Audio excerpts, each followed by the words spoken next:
Hello बच्चों, welcome to my YouTube channel Devika studies. तो बच्चों, आज की इस वीडियो में हम क्लास 12 फिजिक्स के अनसोल्ड पेपर के 2025 के सेट नंबर 4 को करा रहे हैं। तो आज की इस वीडियो में हम आपको क्वेश्चन नंबर चौथे का कै खे गै कंप्लीट करा देंगे। और अगर आपको इसका स्क्रीनशॉट लेना है तो आप इसका स्क्रीनशॉट ले सकते हैं। तो आइए अब हम अपनी वीडियो को स्टार्ट करते हैं। आज हम इसके पार्ट नंबर 3 को लेकर आए हैं। जिसने इसके पार्ट नंबर 1 और 2 को नहीं देखा तो वो हमारे चैनल पर जाकर वीडियो को ज़रूर देखे। तो आज हम इसमें करा रहे हैं खंड ड को। तो क्वेश्चन नंबर चौथे का क्या पूछा गया था कि हाइड्रोजन परमाणु के nवीं कक्षा में इलेक्ट्रॉन की ऊर्जा -13.6/n² इलेक्ट्रॉन वोल्ट है। तो हाइड्रोजन के लिए ऊर्जा स्तर आरेख खींचिए तथा बामर एवं पाश्चन श्रेणी की रेखाओं हेतु संक्रमण दर्शाइए। तो ये क्वेश्चन 3 नंबर का पूछा गया था। तो इसमें आपको दे रखा है कि जो nवीं कक्षा में जो इलेक्ट्रॉनों की ऊर्जा होती है तो वो इतने के बराबर होती है। कितने के बराबर होती है?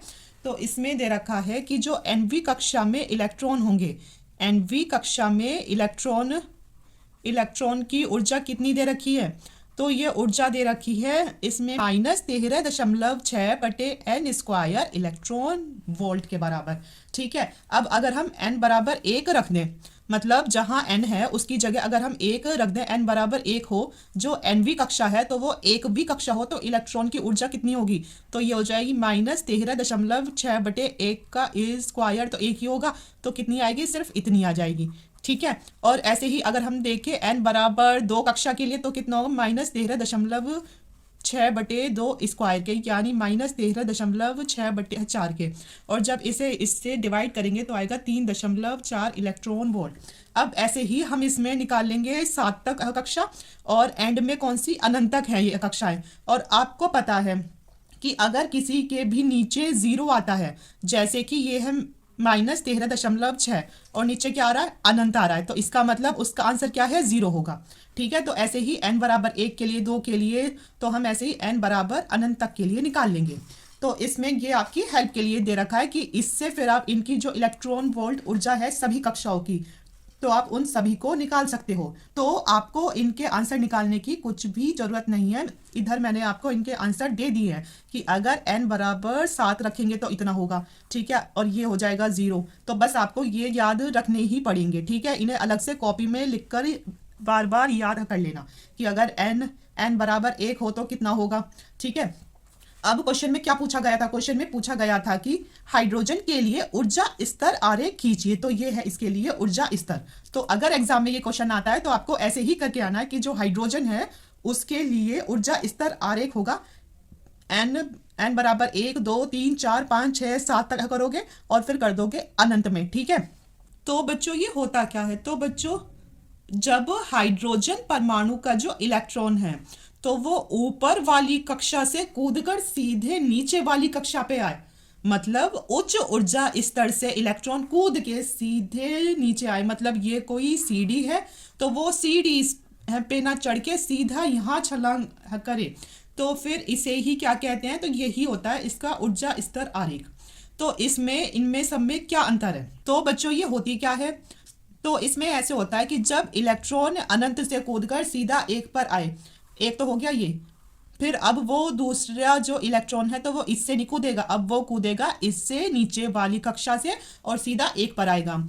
अब ऐसे ही इसमें एक एक का गैप करके ये कूदेंगे और सब वो कहाँ आकर मिल जाएंगे? 1 पर। ठीक है। तो जब भी ये सारे दोस्त 1 पर आकर मिले तो उसे कहोगे आप लाइमन श्रेणी। ठीक है। अब ऐसे ही कि जब सारे दोस्त किस पर आकर मिले?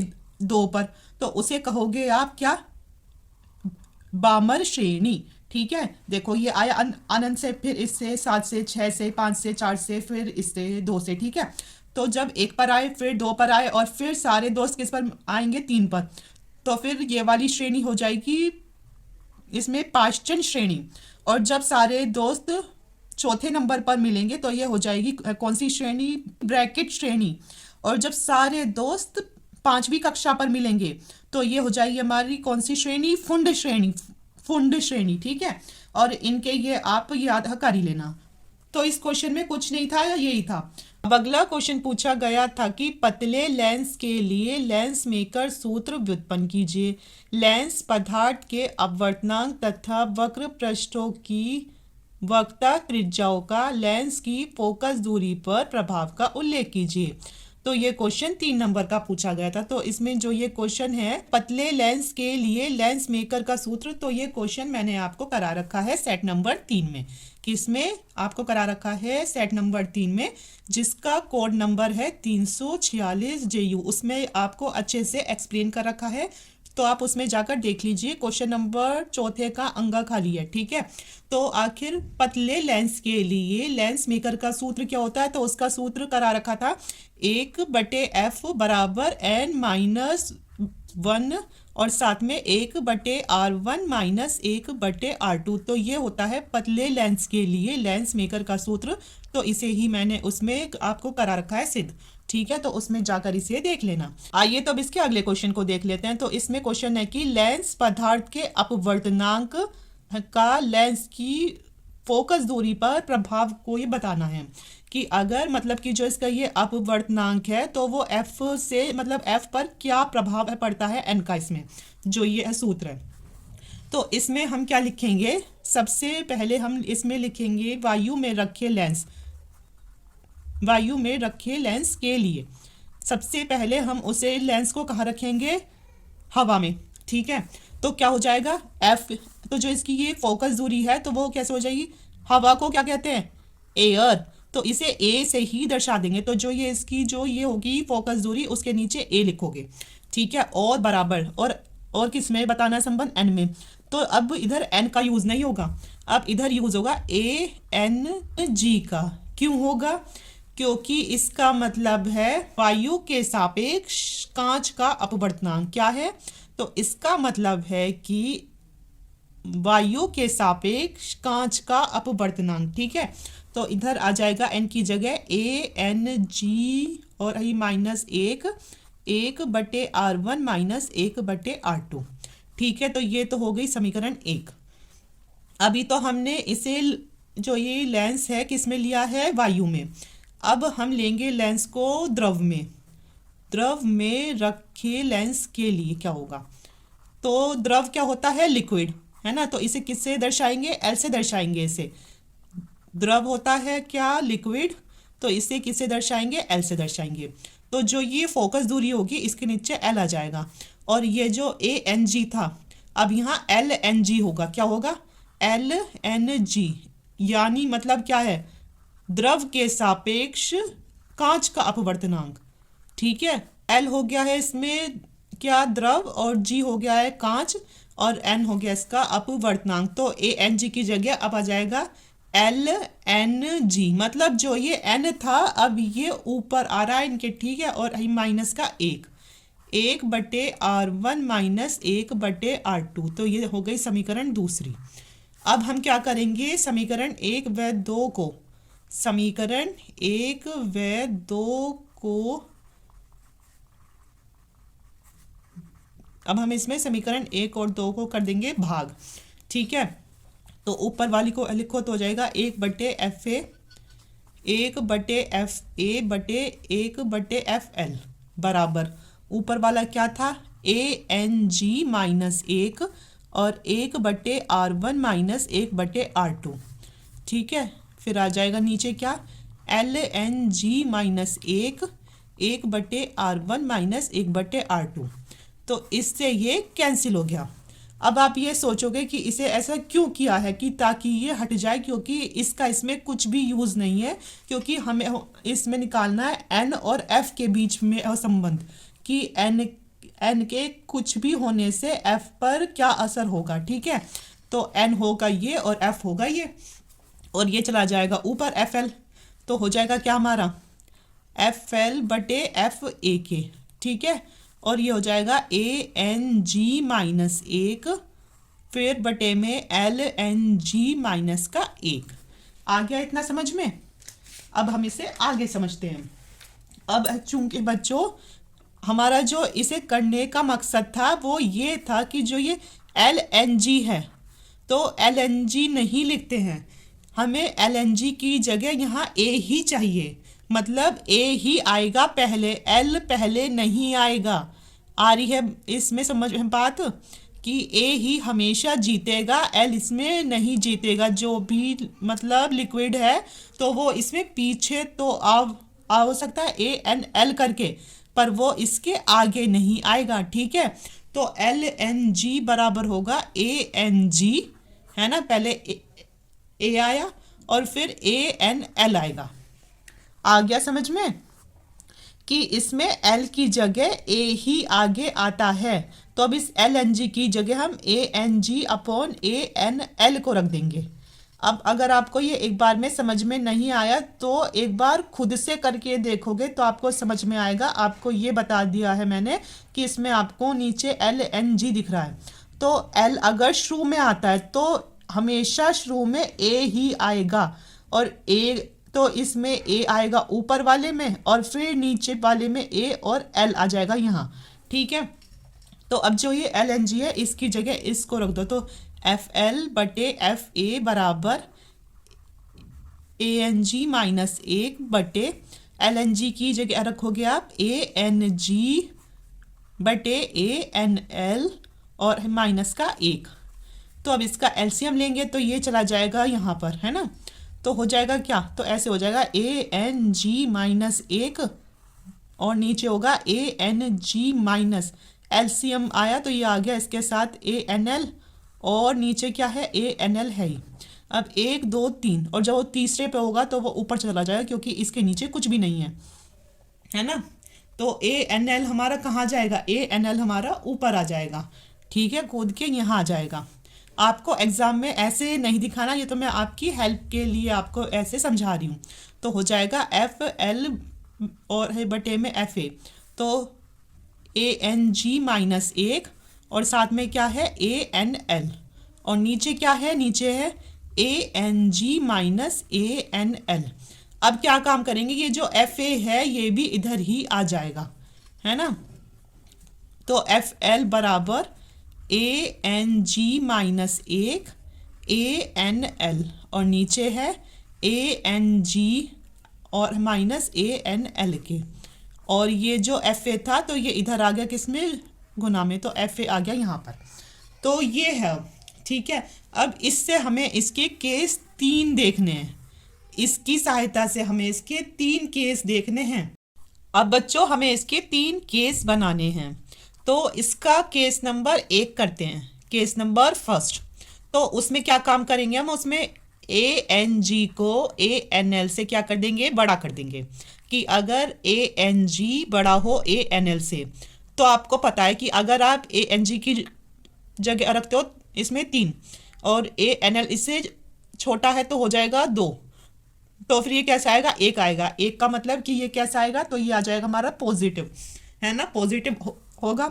और जब ये पॉजिटिव होगा तो इससे ये सिद्ध होता है कि जो हमारा एफ एल है ये बड़ा होगा एफ ए से, कि एफ एल इसमें फिर बड़ा होगा एफ ए से। तो इसमें आप लिखोगे कि इस स्थिति में लेंस की फोकस दूरी जो है, ये फोकस दूरी बढ़ जाती है। इस स्थिति में लेंस की फोकस दूरी क्या होती है, बढ़ जाती है, तथा लेंस की जो प्रकृति है उस पर क्या असर होता है, तो उस पर कोई प्रभाव नहीं पड़ता है, उस पर कोई भी प्रभाव नहीं पड़ता है। ठीक है, अब इसमें देखेंगे हम इसका दूसरा केस। तो दूसरे केस में हम इसे तो कर देंगे छोटा, इसे कर देंगे बड़ा, मतलब कि ये 2 हो जाएगा और ये 3 हो जाएगा। तो क्या हो जाएगा, माइनस में आएगा, है ना, माइनस में आएगा। तो जब ये माइनस में आएगा तो अब कर लेते हैं इसका केस नंबर 2। तो केस नंबर 2 में क्या काम करेंगे, तो इसमें करेंगे यदि A N L A N G से बड़ा हो तो क्या होगा, तो जो ये हमारा एफ एल है तो ये कैसा आएगा, तो ये आएगा हमारा ऋणात्मक, माइनस का आएगा ना, दिखाया था ना अभी क्यों आएगा, इसलिए आएगा, है ना, आ गया। तो आप इसमें लिखोगे इस स्थिति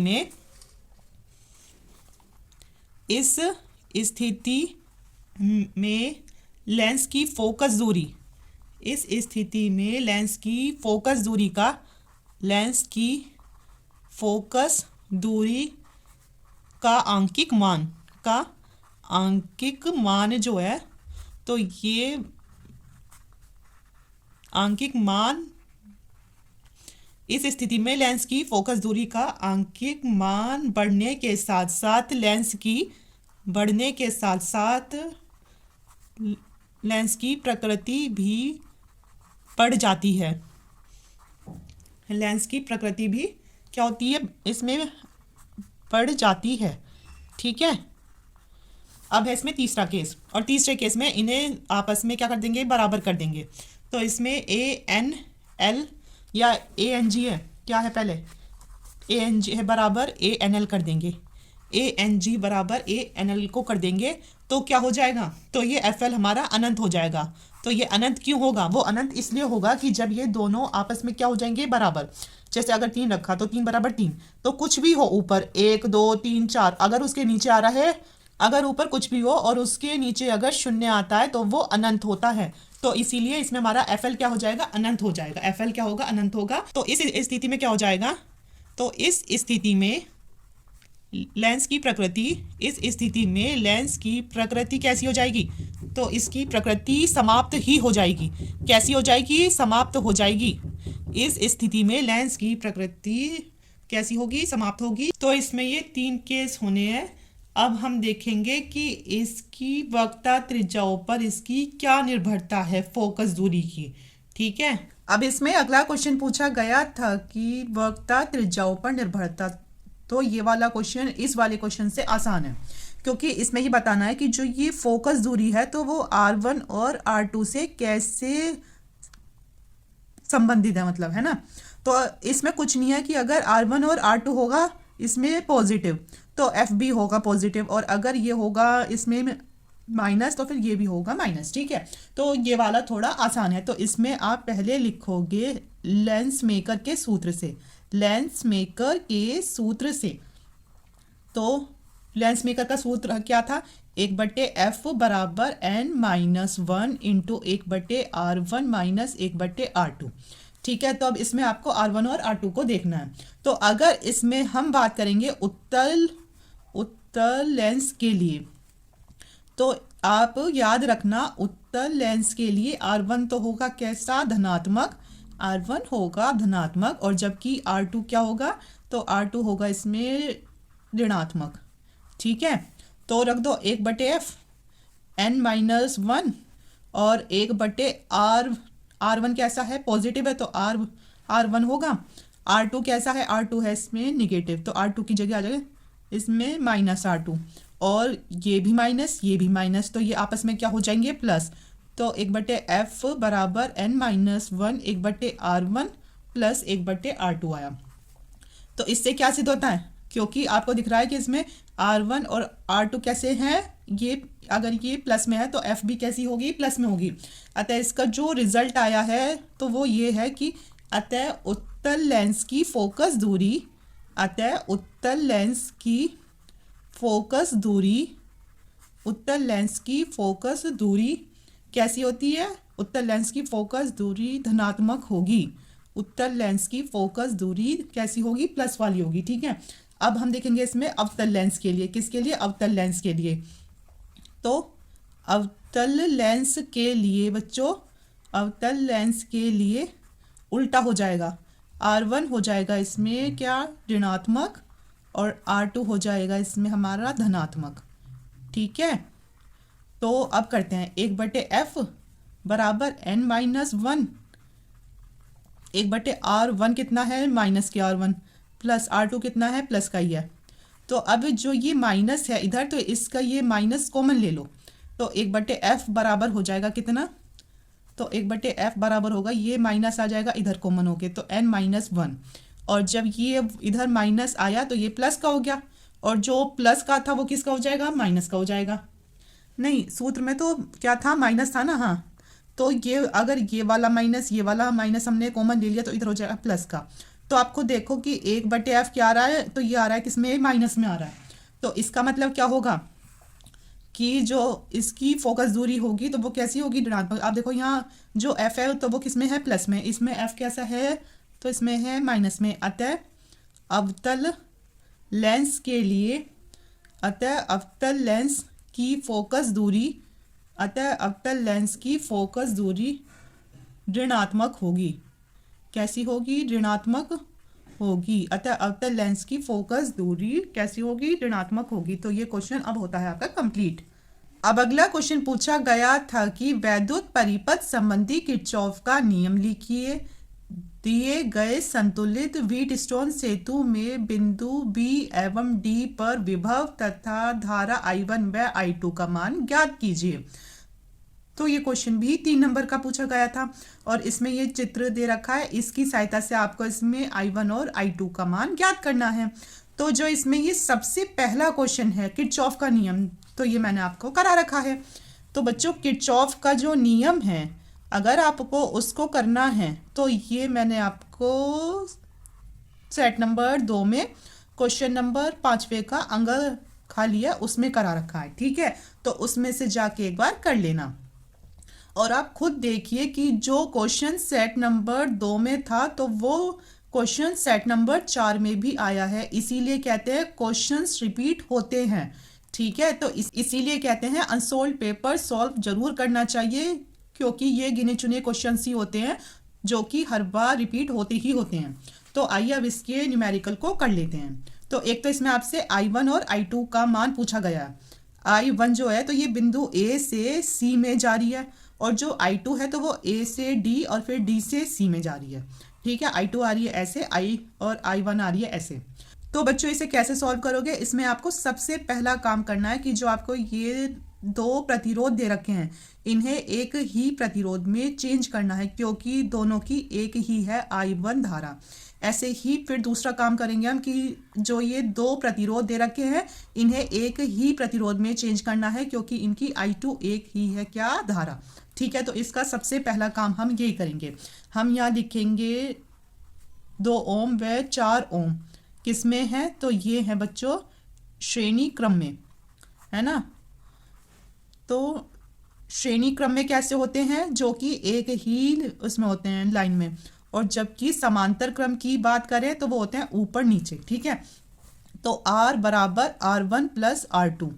तो और अधिकतर को पता नहीं होगा कि ये कैसे एक ही लाइन में, तो ये ऐसे हैं क्योंकि इसमें जो धारा बह रही है तो वो ऐसे जाके ऐसे ही तो है, मतलब एक सीधी रेखा ही ऐसे कर दी गई, ठीक है। तो R1 कितना हो गया, इसमें R1 है 2 ओम और 4 ओम हो गया। तो हमारा R का मान कितना आया, इसमें R का मान आ गया हमारा इसमें 6 ओम। अब अगला लेंगे हम। अब दूसरा क्या था नीचे वाला, तो ये था 3 ओम व 6 ओम के प्रतिरोध। 3 ओम व 6 ओम के प्रतिरोध किस में है, तो ये भी श्रेणी क्रम में है। तो जब ये श्रेणी क्रम में है तो कैसे सॉल्व करोगे, तो ये भी R बराबर हो जाएगा R1 प्लस R2 के। तो R बराबर R1 है 3 ओम, R2 है 6 ओम। तो 6 और 3 कितना हुआ, तो ये हो गए हमारे 9 ओम। तो ये आ गए हमारे दोनों प्रतिरोध। तो अब जो ऐसे करके चित्र में थे, अब ये देखो जो I1 धारा बह रही है, I1 धारा ये समझो ये बह रही है और इसका प्रतिरोध केवल एक है 6 ओम। अब जो ये दूसरी धारा आई थी I2, तो ये जो बह रही थी तो इसका प्रतिरोध सिर्फ एक है 9 ओम, कि ताकि आपके लिए क्वेश्चन आसान हो जाए, इसीलिए हमने ऐसे इसमें किया है, ठीक है, कि ये धारा इधर चली गई और ये वाली धारा इधर चली गई। तो आपको दिख रहा है कि अब जो ये 2 प्रतिरोध हैं हम इसे भी एक ही प्रतिरोध में चेंज कर लेंगे। मतलब ये इसमें हम 3 प्रतिरोध निकालेंगे। एक तो हमने इसका निकाला, ये वाला प्रतिरोध एक ही कर दिया जो कि ये आ गया। फिर दूसरा प्रतिरोध ये था, हमने जिसे इसमें कर दिया। अब तीसरा जो होगा प्रतिरोध तो वो इस पूरे का होगा। तो हम यहाँ लिखेंगे परिपथ ए व सी के मध्य प्रतिरोध, के मध्य प्रतिरोध। तो कौन कौन से हैं, तो ये है 6 ओम व 9 ओम के प्रतिरोध कैसे हैं, समांतर क्रम में है ये, क्योंकि ये ऊपर और नीचे हैं, है ना। तो ये समांतर क्रम में है, समांतर क्रम में है। तो समांतर क्रम के लिए होता है 1/R बराबर 1/R1 प्लस 1/R2, ठीक है। 1/r बराबर 1/r, 1 कितना है तो ये है 6, दूसरा कितना है, दूसरा है 9, है ना। अब इसका एलसीएम लेंगे तो हो जाएगा 18, कितना हो जाएगा 18। तो हमें पता है 6 तिया होता है 18, 3 से गुना, और इसमें होता है 9 दूनी 18, तो 3 और 2 5/18 हो गया, है ना। और जब इसे हम डिवाइड करेंगे तो ये आ जाएगा हमारा कितना, अब इसे उल्टा कर दो क्योंकि ये था 1/r, अब हम r निकाले तो ये उल्टा होगा तो हो जाएगा 18/5। तो r का मान कितना आया, जब इसे इससे डिवाइड करेंगे तो आएगा 3.6 ओम के। तो बच्चों ये आया हमारा टोटल प्रतिरोध, मतलब इनका सबका मिला के चारों का एक हमने प्रतिरोध कर लिया, जो कि आया हमारा 3.6 प्रतिरोध ओम। तो एक तो ये है इनका प्रतिरोध, और दूसरा प्रतिरोध ये है, ठीक है। इसमें दो प्रतिरोध हैं, एक तो है ये वाला, एक दूसरा है ये वाला जो आंतरिक प्रतिरोध है। तो ये वाला प्रतिरोध कौन सा है जो हमने निकाला है, तो ये है हमारा इसमें बाह्य प्रतिरोध। और आंतरिक प्रतिरोध कौन सा दे रखा है, आंतरिक प्रतिरोध दे रखा है, आंतरिक प्रतिरोध कितना है, तो आंतरिक प्रतिरोध ये दे रखा है हमें कितना, 0.4 ओम के। अब निकालेंगे हम इस पूरे परिपथ का कुल प्रतिरोध। तो करेंगे परिपथ का कुल प्रतिरोध, परिपथ का कुल प्रतिरोध क्या होगा, तो परिपथ का कुल प्रतिरोध होगा क्या कि इसके बाह्य प्रतिरोध और आंतरिक प्रतिरोध को जोड़ दो तो ये आया हमारा 4 ओम। अब हमारा एग्जैक्ट आंसर आया है इसका प्रतिरोध का, इस पूरे परिपथ में 4 ओम का प्रतिरोध है। अब आगे हमें इसमें V दे रखा है 6 वोल्ट, ये क्वेश्चन में गिवन है। I हमसे पूछी गई है धारा, है ना, पर I1 और I2 पूछी गई है इसमें। देखो 6 वोल्ट आपको ये दे रखा है इसमें, ठीक है, विभवांतर। तो अब कैसे करोगे इसे सॉल्व, तो आपको पता है जो सूत्र होता है तो वो होता है V बराबर I गुना R। तो हमें इसमें I को निकालना है, तो ये इसके नीचे आ जाएगा, तो हो जाएगा हमारा V/R, और V कितना है 6 वोल्ट, और R कितना है 4, तो ये हुआ 2 दूनी 4, 2 तिया 6, तो 3/2, इसे इससे डिवाइड करा तो 1.5 एम्पियर आया, है ना, धारा हमारी एक। तो बच्चों इसमें हमारी कुल धारा क्या आई है, तो ये आई हमारी 1.5 एम्पियर की, ठीक है। तो ये हमारी क्या है, I1 और I2, क्या है I1 और I2 कितनी है हमारी, तो ये हमारी 1.5 एम्पियर, ठीक है। अब हम लेंगे इसमें बंद है पाश 1 में, बंद है पाश 1 में, जो कि क्या है ABDA में, कैसे लेंगे, तो ये 2 हैं पाश, एक तो पाश हमारा ये हो गया, दूसरा पाश ये हो गया इसमें, ठीक है, एक पाश ये और दूसरा पाश ये। अब हम लेंगे बंद पाश ABDA में, तो इसमें होगा कि I1 की गुना 2 ओम से होगी और I2 की गुना 3 ओम से होगी, और I1 जो है तो वो तो होगा इसमें प्लस में, और जबकि I2 क्योंकि ये ऐसे जा रही है नीचे को और फिर ऐसे आ रही है, तो इसमें ये होगा किसमें, माइनस में, ठीक है। तो ये किसमें होगा, इसमें माइनस में, क्योंकि जो धारा है वो ऐसे जानी चाहिए पर ये इसमें उल्टी जा रही है, तो इसीलिए इसको लेंगे माइनस में, फिर इससे हमारा I1 का मान निकल जाएगा। तो अब करते हैं हम, प्लस का लेंगे 2I1 और माइनस का 3I2 बराबर 0, ठीक है। तो इसमें हमारा 2I1 तो इधर रहेगा और 3I2 इधर रहेगा, तो इससे हम I1 का मान निकाल सकते हैं, ये जो 2 गुना में है ये आ जाएगा इसके नीचे I2। अब ये हमारा इसमें I1 का मान आ गया, और इस I1 के मान को समीकरण 1 में रख देंगे, तो हम यहाँ लिखेंगे I1 का मान समीकरण 1 में रखने पर, समीकरण 1 में रखने पर, तो जब हम इस I1 का मान समीकरण 1 में रखेंगे तो ये हो जाएगा 3/2 I2 प्लस I2 और बराबर 1.5 है ना। तो अब इसका एलसीएम लेते हैं, चलो इसमें से I2 को कॉमन कर लेते हैं, तो हो जाएगा 3/2 प्लस 1 बराबर 1.5 के। तो जब इसका एलसीएम लिया 3/2 है प्लस का 1 है, एलसीएम आया 3 प्लस, और ये हो गया हमारा 2, जब इन्हें जोड़ा तो हुआ 5/2। तो I2 कितना हुआ, I2 हमारा है 5/2 और बराबर 1.5, और जब इसे इससे भाग किया तो कितना आया, 2 दूनी 4 और 2 पंचे 10, तो I2 का मान आया हमारा 2.5 5 और ये 1 दशमलव क्या है, इसमें 5 है, ठीक है। तो I2 बराबर होगा 1.5 बटे 2.5 के। तो इससे ये कैंसिल हो गया, तो ये 5 दिया 15 और 5 पंजे 25, तो ये हमारा 3/5, और जब इसे डिवाइड किया तो आया 0.6 एम्पियर।